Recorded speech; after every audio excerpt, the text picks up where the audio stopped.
Hi everyone, this is Aaron for Zollotech.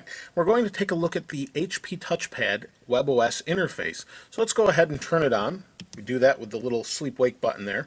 We've got a couple different notifications on the home screen. I've got someone telling me happy birthday, so appreciate that, sort of. And we'll take a look at the interface here. Now I like WebOS. I've been using WebOS on and off since the original Palm Pre launched on Sprint. I actually switched to it for a while, and I really like WebOS. And it needs a little work here and there, but on the tablet it's pretty good. So we've got a 1.2 gigahertz Qualcomm Snapdragon processor, dual core, and this has 32 gigabytes of storage, and it's pretty fast. It does stutter from time to time, but let's take a look at it. So we've got a couple different concepts going on here, and I'm going to show you in landscape mode, but you can use this in portrait either way. So we have a gesture area around here. This is also touch sensitive. So what this means is we can swipe up, and what we get is our different apps and settings. Swipe up again and it goes away. I can do the same thing by pushing this button here or pushing the physical button right here. They all do the same thing. It's how we want to do it. We just get to pick. Now, what we can do is use the card system. But before I do that, let's show you the little settings. Up here, we can also swipe down. We can see our battery status, the date, time, and we also have Wi-Fi, VPN, Bluetooth, all of those settings, and our brightness adjustment. It's all conveniently located there. It's pretty nice. So we'll go ahead and tap the screen to get rid of that. And as you can see, every time I tap, you've got this little kind of water ring that appears when you tap water. Let's go ahead and open the web browser. Now, we have a card system in WebOS, and what that means is we can have multiple things open, and it multitasks very well. So let's go ahead and go to Zollotech, and I find that this actual touch screen works very well. I was going to say touchpad, but the touch screen works very well, and you can see the browser loads quickly. It loaded my site very quick, and we can scroll. I don't know why it's not all loaded, but you can see kind of the traditional thing we saw on iPads and iPhones a while ago with the little squares before, or checkerboard pattern before it fills in. So the pinch to zoom works very well. We can tap just like you'd think to go to the next screen, and it's fully flash enabled, the browser. So we can watch YouTube using the Flash site as opposed to HTML5 or a YouTube app, even though it does have a YouTube app. If we double tap the text, it will bring it full screen. And let's go ahead and hit play. You can see the status swinging around, and it loads. Now it does stay a little bit choppy for a while until it kind of buffers, and then it works pretty well. So overall, the Flash works well, and it actually doesn't consume as much battery as I thought it would, given all of the stuff around what Apple has said. I thought it would use battery a lot more than it does.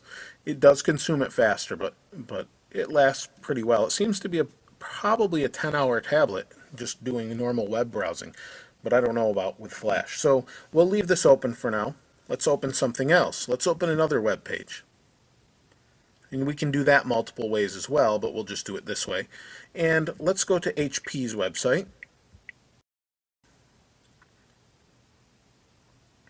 HP's website is coming up, and you can see the screen's loading. Now this site itself appears to have Flash on it, so it's taking a moment to fill in this area. But while it's doing that, it's going to load, and you can see it's loading live in this tile, or card.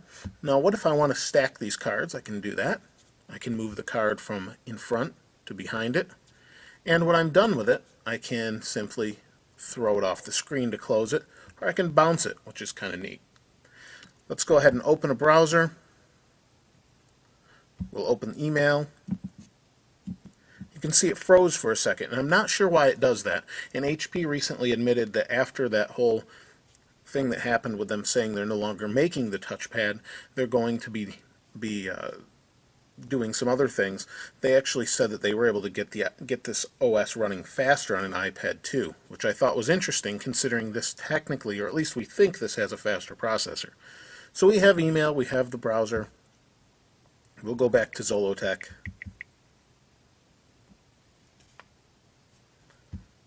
Email, browser, and we'll open this, and I guess we'll open their app catalog. So we have all of these open at the same time. And we'll go back to the browser and we'll go into email. What these sliders allow us to do is resize. So now we just resized. We've got the emails that we have currently, and this will be the message. So if I tap on Facebook, it will show up in there. Takes a second. I want to delete that one, so I slide sideways and hit delete, or I could hit the button down here, the little trash can, and hit delete. Does the same thing. And it's my birthday. They're wishing me a happy birthday again here. And we have that open. Now we can go back to the browser very quickly. We can switch back to email. Now if I want to resize it again, I can do that. And I can I think I can go here. No, I guess not.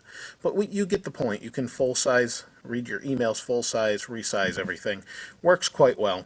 And when we get a new email, we get notified up here. You can see there's a Facebook square here. If we tap on that, there's people wishing me happy birthday. I'll tap on that. It will open a very nice Facebook app. But while that's opening, let's go ahead and look at the store. So they've got this Pivot O2 thing going on.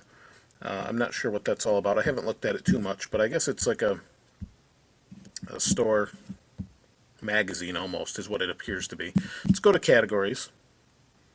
And this is their app store. Now surprisingly, they have a lot of apps. Not so many tablet apps, but they do have a lot of apps.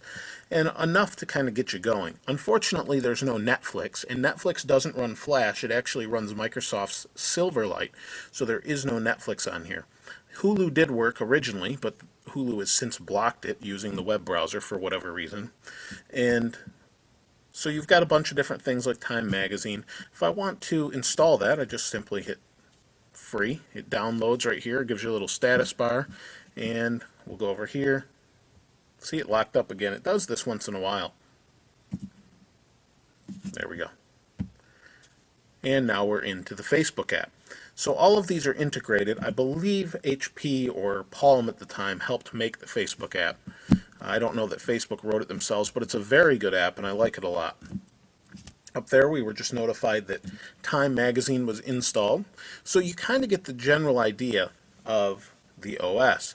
Now we do have messaging, which works well also, and it uses Synergy. And you can set this online, offline, and these are your people you're talking to. It has Skype integration. It has a couple different things as far as notifications go with this also. When someone messages you, it appears up here. And it has Skype and AIM and I think Yahoo. It's all integrated into one, and it's part of what HP calls Synergy, or what Palm used to call Synergy. We have a photo app. I don't know that I have any photos in here.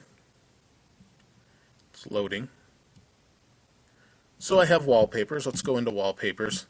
And you can see there's a bunch of different apps. It's pulling from Facebook, but since I don't want you to necessarily see all of my photos, I'm going to swipe that off the screen. So we'll get rid of this and this. And obviously the more things you have open, the slower it's going to be, but it's pretty quick. And you do leave those open, it will lead to a drain on battery life if you're signed into Messenger, for example, and it's got to constantly ping back and forth to see if someone's active or they send you a message. But it's really not too bad. So you get the general idea of the interface. Let's go ahead and rotate this so you can see. Takes a second there. But same idea. Zoom out a little bit. Same idea. Works just the same as you'd expect. Nice and quick. I'll show you the rotation again. So it's fairly quick, and it's a nice tablet overall. There's a couple other things we'll check out in a later time during the review, but overall that's the basic user interface. Now if any of you that have been using WebOS for some time would like to share some tips that I may not have shown that you might have for this, for even speeding it up. I know there's some hacks or tweaks that you can do that will actually speed this up even further due to its ability to save a ton of different things and cache files to help it not crash. I know there's a way to turn some of that off to make it really fast. So if you have any tips for that, please feel free to comment below and let us know. Other than that, though, I think it's a great buy, especially at the discounted price they're going for now. Thanks for watching, though, and again, comment if you have anything to say about it and what you think about it. This is Aaron. Thanks for watching. I'll see you next time.